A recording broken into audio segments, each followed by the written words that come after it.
Okay, this next question comes from Jason, and Jason asks, what are your views on modern day romanticism versus arranged marriages? And I think it's a really interesting question. I'll just quickly define a couple of terms. So I think by modern day romanticism is partly referring to things like hookup culture and modern dating. But I think it captures a pretty large set of principles, and I think it could basically boil down to the idea that we get to choose our partners, those we get married to, based on our attraction and our choices. So it's sort of like fully autonomous marriages in which we choose our partners based on romance, versus the arranged marriage, which again has sort of a broad set of there's a broad category that relates to, where there's, on one extreme we have where the man and woman have absolutely no say in who they get to marry, but there's, I guess, a less extreme version of that where the idea of a marriage between a man and a woman is a much broader conversation between a family or the sort of like community. Maybe it's the church or some kind of institution that has some say in who gets married. And yeah, so hopefully that covers it. Okay, and what are my views on this modern day romanticism versus arranged marriages? I think it's a great question because it really boils down to, in my view, the distinction between what's good for the individual and what's good for society. And I think arranged marriages have the benefit in which they are very good for society, but that comes at the expense of what's good for the individuals involved. But having an arranged marriage in which it's conversation between the local community, the institution, the families, as well as the individuals, that creates a huge amount of support for the purpose of marriage, which, if you think about what marriage is for, it is not just to satisfy a contract between a man and a woman or a state contract. It's really about raising a family. And I think that's really important to understand, that a marriage is not really about the two individuals getting together. It's really about the children or the family or the community. It really is.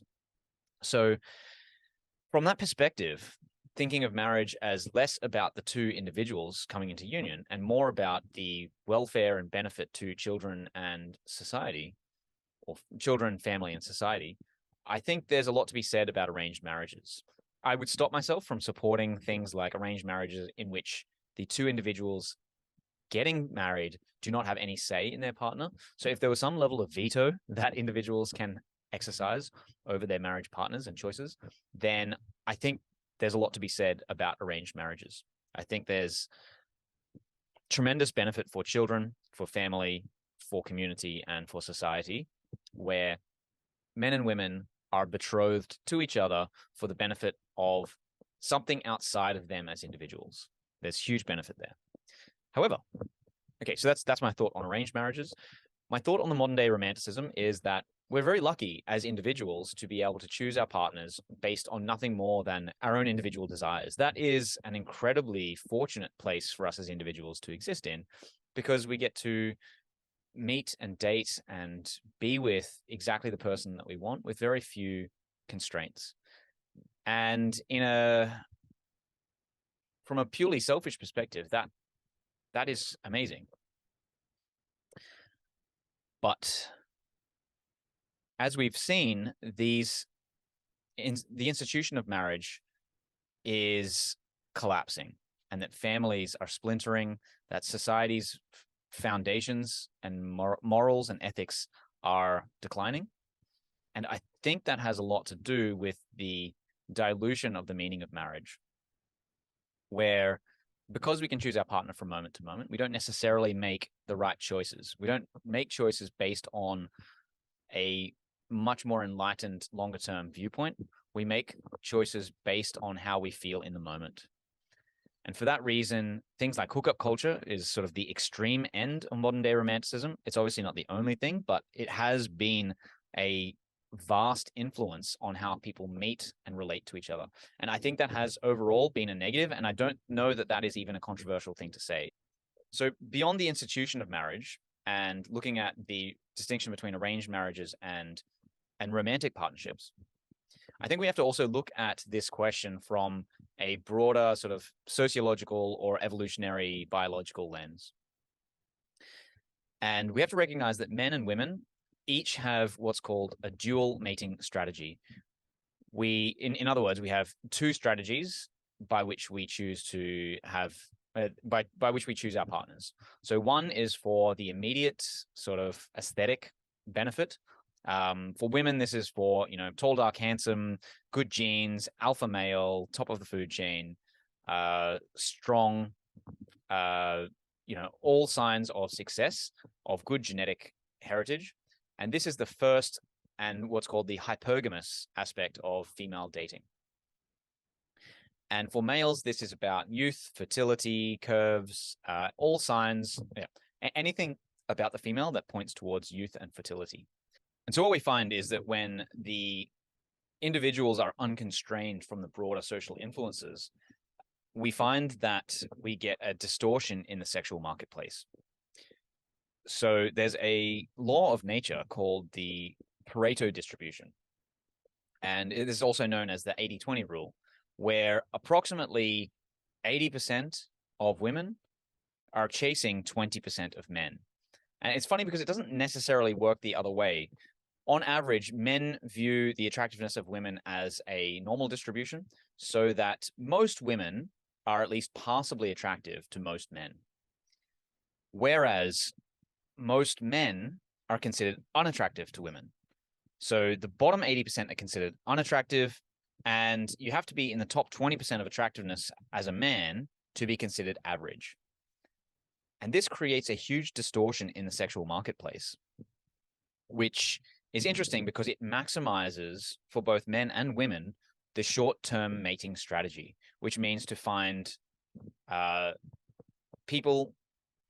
partners who are sexually satisfying, who are aesthetically pleasing, but have no intention to commit for the long term.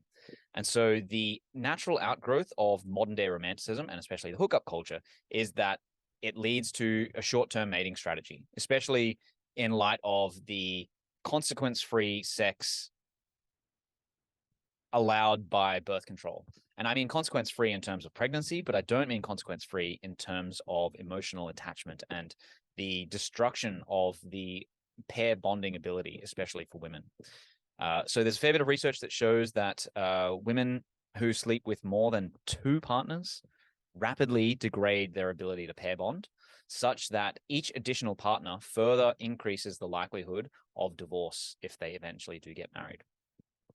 So women physiologically are wired to pair bond with a man because they are become dependent on that man during pregnancy and early childhood. And so when women sleep with a man, they become bonded to him, and that the breaking of that bond is very damaging for their ability to pair bond in the future. And as far as her physiology is concerned, it is similar to him dying. There's this widowing effect when a woman sleeps with an alpha male and is then unable to then pair bond with a provider type male who they want to marry and settle down and is a sort of nice guy.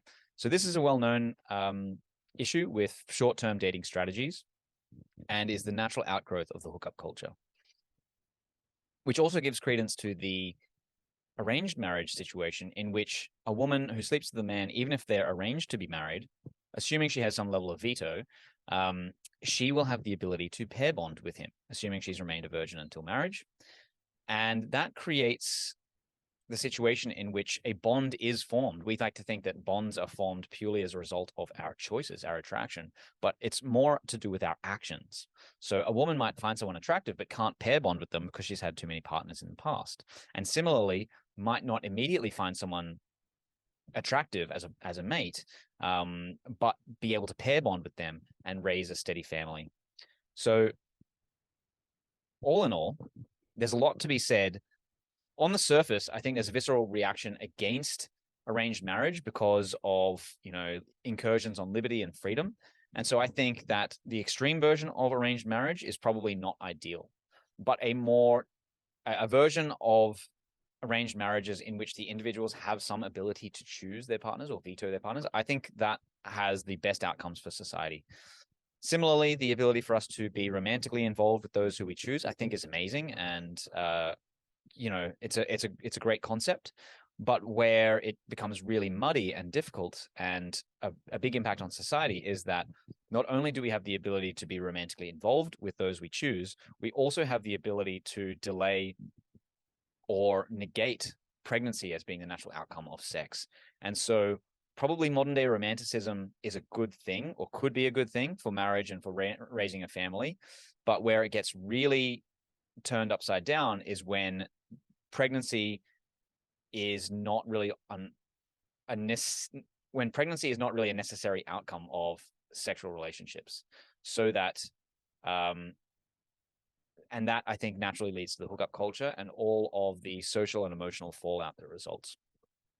Okay, so to summarize, I think the tension between arranged marriages and modern day romanticism really comes down to what is good for society at the expense of the individual, and what's good for the individual at the expense of society. Arranged marriages can fulfill a societal need as well as an individual need, but with the society put first, or community or family put first, individuals second.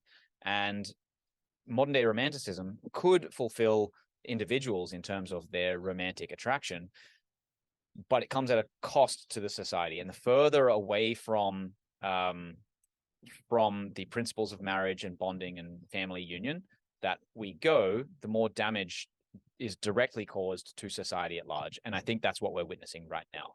And I do believe that has roots in the physiology and biology of men and women and our dual mating strategies. So that's my thoughts on modern day romanticism versus arranged marriages.